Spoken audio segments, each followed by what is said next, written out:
Bienvenue au show à Félix, où l'on discute de santé physique, de santé mentale et d'une multitude d'outils motivationnels optimisant votre performance et votre bien-être au quotidien.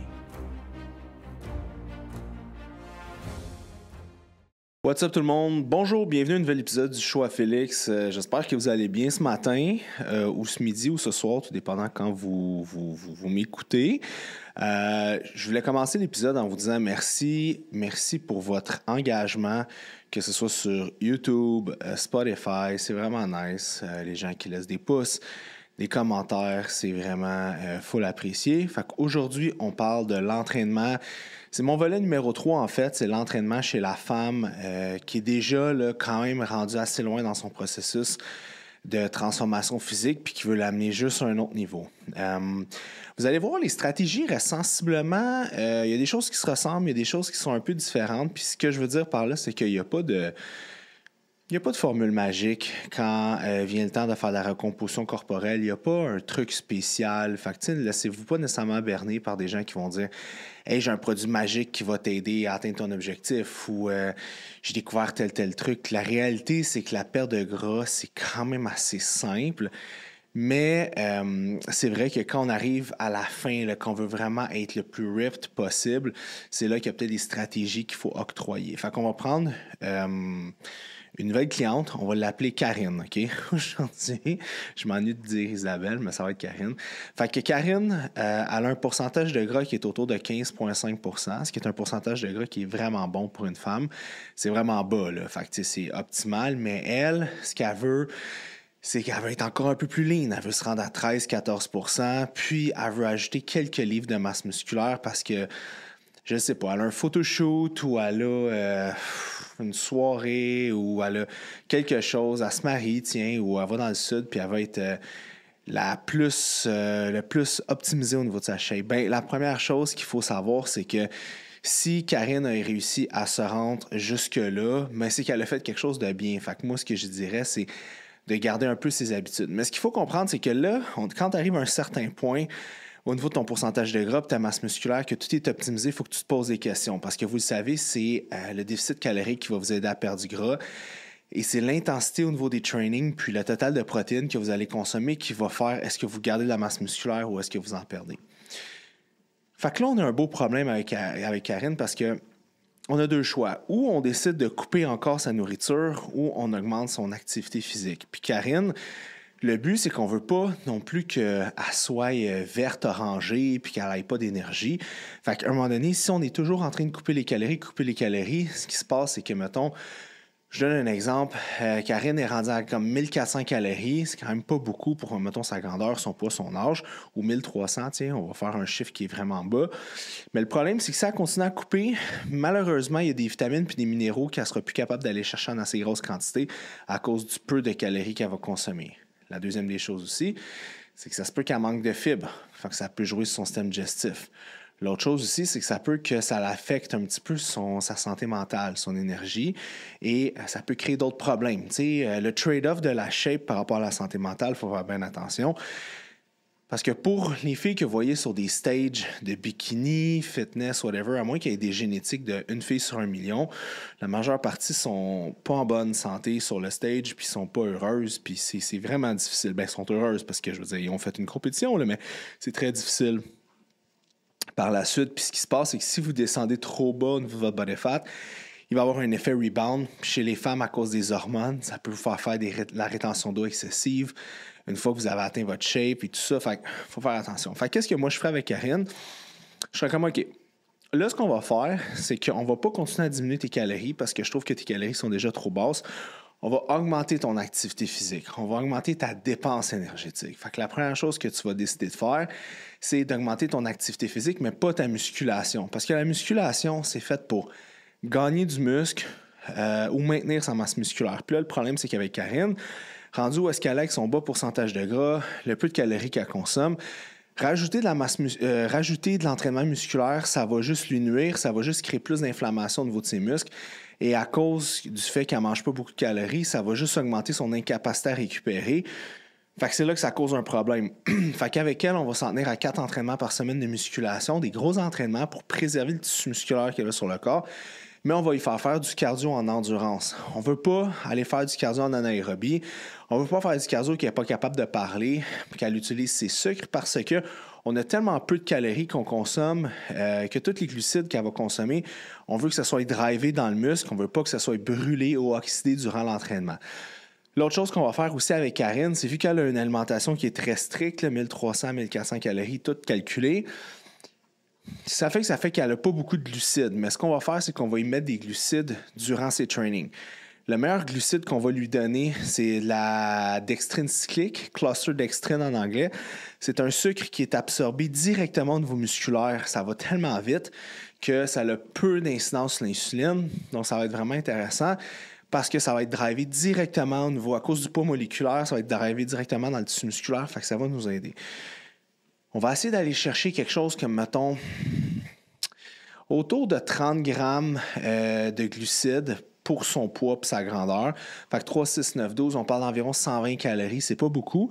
Et si je me rends compte que Karine manque de gaz dans sa musculation, de la misère à finir ses workouts, on va augmenter ça à 45 jusqu'à 50 grammes de carbs durant son workout. Parce que, don't get me wrong, le reste de la journée, elle mange tellement peu de calories que, tu sais, ça, là, on parle d'environ 150 calories qui va être juste au niveau de ses trainings. Une autre chose aussi, on va y rajouter des acides aminés. Bon, il y a plein d'études qui disent que c'est mieux de manger de la protéine, blablabla. Puis, tu sais, je suis 100% d'accord avec ça, mais l'affaire, c'est qu'on est tellement sur une restriction calorique dans son cas, j'aime mieux mettre des acides aminés qui sont complets. On va rajouter de la leucine à sa boisson pour favoriser la stimulation du pathway mTOR pour l'aider au niveau de son anabolisme. Et that's it. Fait que ça, c'est ce qu'on va faire péri-training avec elle. On va rajouter aussi de la créatine, parce que la créatine va lui aider à créer une meilleure rétention d'eau intracellulaire au niveau de ses muscles, moins de fatigue, plus d'énergie. Ce qu'il faut faire attention avec la créatine, c'est que si on prend des trop gros dosages, ça se peut qu'à cause de la distribution de l'eau au niveau de l'intestin, ça se peut que ça crée des diarrhées puis tout ça. Fait que moi, je testerais avec un 5 grammes de créatine pendant ses entraînements. Puis si on voit que ça fait pas bon ménage, elle a de la diarrhée, des gonflements, du bloating, bien, je diminuerais son dosage.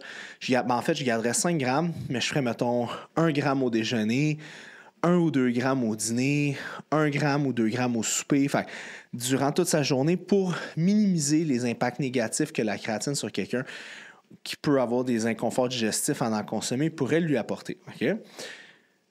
L'autre chose avec elle, ce qu'on va décider de faire, c'est que, bon, là, on ne change pas la musculation. On veut quand même que ses charges se maintiennent ou augmentent parce qu'on veut quand même que sa masse musculaire soit préservée sur son corps. C'est la chose la plus difficile dans un cas comme ça parce que tu veux que sa masse musculaire reste présente parce que la masse musculaire va aussi activer le métabolisme. Puis ce qui se passe, c'est que quand tu arrives dans des seuils de pourcentage de gras très bas, ça peut avoir des impacts au niveau métabolique. L'autre chose au niveau de sa diète, ce qui va être bien important, c'est qu'elle mange riche en protéines, riche en fibres, modéré en gras et modéré aussi en glucides. T'sais, on va essayer de favoriser ses hydrates de carbone autour de ses workouts, comme je l'expliquais au niveau péri-training. Tout dépendant, c'est quelqu'un qui est anxieux, qui est stressé. Le stress et l'anxiété, c'est l'autoroute vers les mauvais choix alimentaires souvent pour venir s'automédicamenter. Fait qu'elle risque de tricher. Fait que si je me rends compte que Karine a tendance à être stressée, à être anxieuse, puis des choses personnellement ou au travail, mais ce que je vais décider de faire avec elle, c'est qu'on va baisser les gras un peu plus bas, puis on va monter un peu ses glucides, puis on va les répartir tout au long de la journée pour qu'elle ait une glycémie qui est relativement stable, puis qui l'aide à faire de la production d'endorphine, sérotonine, baisser le cortisol, créer un effet de bien-être. OK? Une autre chose aussi qui va être bien important avec elle, on va faire de la prévention au niveau de sa glande thyroïde. Fait qu'on va lui donner du sélénium puis de l'iode. L'iode, la meilleure façon, il y a des gens qui vont dire consomme du sel, dans le sel, il y a de l'iode. Le sel, c'est super bon pour la pompe musculaire, pour plein d'affaires. Mais malheureusement, l'iode, c'est très volatile. Fait que quand tu achètes du sel, chaque fois que tu ouvres le pot, whatever, il y a de l'iode qui part dans l'air. Fait que c'est pas très bon. Fait que certains naturopathes vont vous dire ah, ben dans le sel, tu as de l'iode. Oui, puis non. OK? Fait que moi, ce que je vous conseillerais à ce moment-là, c'est d'acheter de l'iode en liquide puis prendre un micro-dosage. Tout dépendant de la concentration, vous pouvez parler à la personne où est-ce que vous achetez. Genre, il y a souvent un naturopathe, que ce soit chez Avril, chez Taux, ces places-là, qui vont vous dire exactement comment le consommer puis tout ça. Je pense que c'est calculé en microgrammes, si je me rappelle bien. En tout cas, je vous laisse regarder ça. Puis l'autre chose, c'est du sélénium. Où, quand, comment, vraiment simple. Vu qu'on a quand même besoin de bons gras pour que les hormones aillent bien, moi, ce que je lui dirais, c'est, écoute, Karine, on va prendre une noix du Brésil à tous les matins. Ça va donner ton sélénium que tu as besoin. Il y a des bons gras à l'intérieur. Fait que ça, au moins, ça va aider un petit peu les fonctions thyroïdiennes, la conversion de T4 en T3 and so on. Fait que ça serait ce que je ferais avec elle, la grosse base. Par la suite, là, je parlais de musculation cardiovasculaire. Cardiovasculaire, on va lui donner certains choix. Il y a des études qui ont sorti environ 3-4 ans qui disaient que, vous savez, on ne peut pas faire du spot reducing, fait qu'on ne peut pas perdre du gras à un endroit en particulier, malgré qu'il y aurait certaines tendances hormonales. Je vous explique. Mettons quelqu'un qui a du gras beaucoup au niveau du ventre, sur les côtés, le bas du dos, ce serait relié beaucoup à l'inflammation, mauvaise flexibilité métabolique, résistance, à l'insuline, cortisol élevé de façon chronique. Le gras plus au niveau du bas du corps, problème digestif, au niveau des enzymes hépatiques, possibilité d'une mauvaise gestion des estrogènes, and so on. Mais c'est pas là que je veux aller. Il y a des études qui ont montré que quand tu entraînes de façon locale un muscle et tu crées de la vasodilatation à cet endroit-là, d'une certaine façon, tu libérerais un triglycéride. Donc, le gras sortirait au niveau de la cellule et par la suite, il serait dans le sang. Et avec un entraînement aérobique, tu pourrais oxyder cette graisse-là qui est sortie. Puis il y a une nouvelle étude qui est sortie, ça fait quand même quelques années. Puis là, récemment, là, on en reparle encore, puis il y aurait des études qui auraient montré que oui, il y aurait une différence. Où est-ce que je veux m'en aller avec ça? C'est que je regardais Karine, puis mettons Karine a dit « OK, Félix, moi, c'est mon ventre, en bas de mon nombril. Mes jambes sont quand même lean, sont quand même un peu découpées, mon haut du dos, blablabla. Mais au niveau de mon abdomen, le gras reste là. Ce que je ferais avec Karine, c'est qu'à chaque fin de training, ou 3 entraînements sur 4, et pas rapport avec l'entraînement qu'on y fait. Mettons, moi, je travaille sur ses glutes, puis tout ça. Ça reste, ma structure d'entraînement reste la même. À la fin, 3 entraînements sur 4 ou 4 entraînements sur 4, ce que je ferai avec elle, c'est que je finirai avec des abdominaux faits en endurance, des séries de 12 à 15, 15 à 20 reps, mais que tu seras quand même à l'échec pour amener beaucoup de sang et faire travailler le muscle de façon locale. Puis par la suite, je l'enverrai faire un 20 minutes à 30 minutes de cardiovasculaire en zone 1, limite zone 2. OK? Pourquoi? Parce que qu'est-ce qui arrive, c'est que là, selon certaines études, ce qu'on va faire, c'est qu'on va vasodilater un tissu, on va faire sortir le gras de la cellule, puis par la suite, le gras va être en circulation, on va l'oxyder. Fait que c'est ça que je ferai avec elle. S'il y a 2 endroits, je donne un exemple, je sais pas, mettons son haut du dos est un peu plus gras, puis son bas du ventre. 2 journées sur 4, je finirai avec des exercices de traction haute pour venir amener du sang puis travailler au niveau du haut du dos. Puis je ferai le cardio à la fin. Et 2 journées sur 4, je ferai les abdominaux pour ce niveau-là. Okay? Je pense que ça a ses limites, mais c'est la stratégie que je ferai avec elle pour mettre toutes les chances de notre côté. Maintenant, au niveau cardiovasculaire, ce qu'on pourrait faire aussi avec elle, c'est si ça manque de temps, on pourrait faire une cardio à jeun le matin. Ça pourrait être super intéressant de l'intégrer ainsi. Cardio en zone 1, en zone 2, les quand ça faire beau, petit jogging, marche rapide. Avant d'aller faire son cardio, j'utiliserai la même stratégie. Fait que j'ai un exemple haut du dos, bas du ventre, je vais faire un petit entraînement léger, amener du sang, vasculariser les tissus, puis après, cardio 20 minutes en endurance. Fait que ça serait la stratégie que je ferais.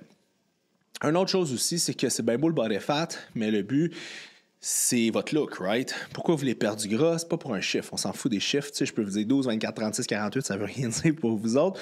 Ce que vous voulez, c'est le look, right? Fait que je travaillerais sa posture. Malheureusement, il y a beaucoup de gens qui se tiennent comme ça, là, ou se tiennent tout croche. Puis ce que ça fait, c'est que ça débalance leur shape. Ils ont l'air en moins bonnes conditions qu'ils sont réellement. Fait que je travaillerai avec elle au niveau de sa posture. Trapèze, rhomboïde. Non, pas trapèze. Trapèze inférieur, excusez-moi, rhomboïde. Rotation étirée de petit pec. Rotation externe au niveau de tout ce qui est coiffe des rotateurs. Pour l'aider à être bien droit. Abdominaux, mobilité, flexibilité au niveau de l'ischio-jambier, chaîne postérieure.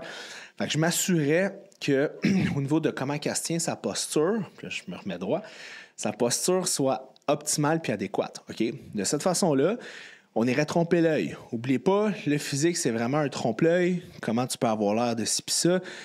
T'sais, moi, des fois, je croise des gens puis ils pensent que je pèse 215 livres, mais j'en pèse 193, 194. Là, fait que Bon, je mesure 5 pieds 8, là, mais je veux dire, c'est pas... Tu sais, de quoi tu vas avoir de l'air, le poids, on s'en fout. C'est vraiment ton look, comment tu sors, puis c'est ça qui va faire toute la différence.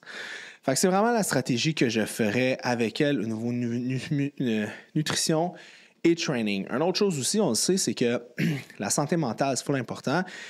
Puis si votre cortisol est élevé de façon chronique, ça se peut que vous faites du glucagon, ça se peut que vous dégradez un peu de tissu musculaire pour filer vos adipocites, vos triglycérides.